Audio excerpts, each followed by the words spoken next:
Hello and assalamu alaikum everyone. I thought me and my wife come on here and talk about a very important subject.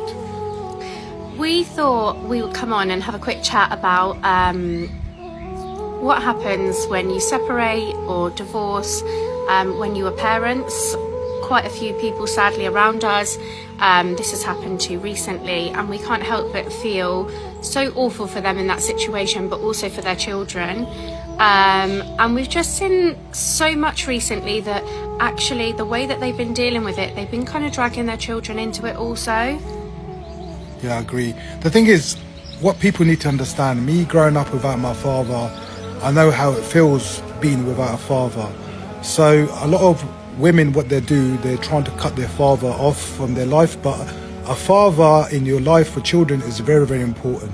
That's what they need to understand. With me as a kid, I had no protection, no one to look after me, no one to give me advice. And the thing is, me and my brothers went through hell. And the thing is, we had to grow up quicker to become who we are. So our father is a very important person in their life. And if he's there only 10%, it's better than having no father at all. Yeah, obviously some situations are totally different. Yeah, agreed.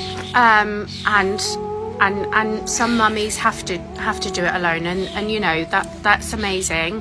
But I do feel like for the sisters out there, I do hope that they can be that strong person and, you know, that brilliant mother by also being fair towards the father, regardless of how you feel towards him yourself.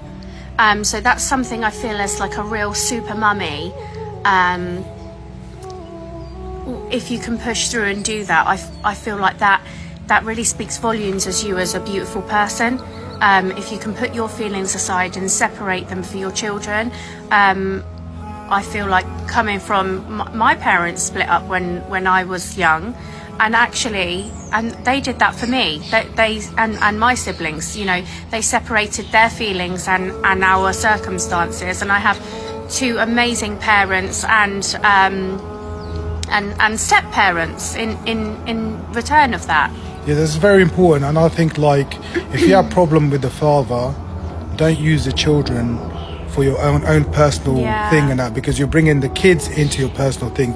The kids should have just children. And their minds are so innocent. They shouldn't be tainted by our feelings towards someone. And picking and choosing who to pick, who not to pick, and that they shouldn't be going through things like that, because I think mentally that will affect him, and when they grow up, that will affect when they get married and they're going through the same thing, that will affect that as well. So it continues. This cycle keeps on continuing. And your relationship to your parents should be how you're feeling towards your parent, and just your relationship alone with your mum and dad, not how someone else feels and feeling a sense of guilt or any feeling for your other parent whilst you have that relationship. 100%. We also were really mindful of coming on here and talking about this because obviously, alhamdulillah, we aren't in this position, but we did feel that actually we were having this discussion, and we felt as though actually, if this even helps one person think, actually, no, I am going to do this, and influences one person in a positive way, then we'll be grateful. That's the whole thing, and that Allah gives you success,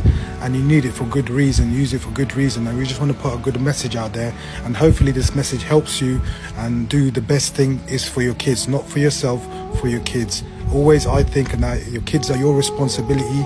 You need to put them first. Allah gave you them, your kids, made them your parents, so it's your responsibility to look after them and do best by them, not best by yourself. Yeah. Alhamdulillah. Take care. Assalamu alaikum. Assalamu alaikum.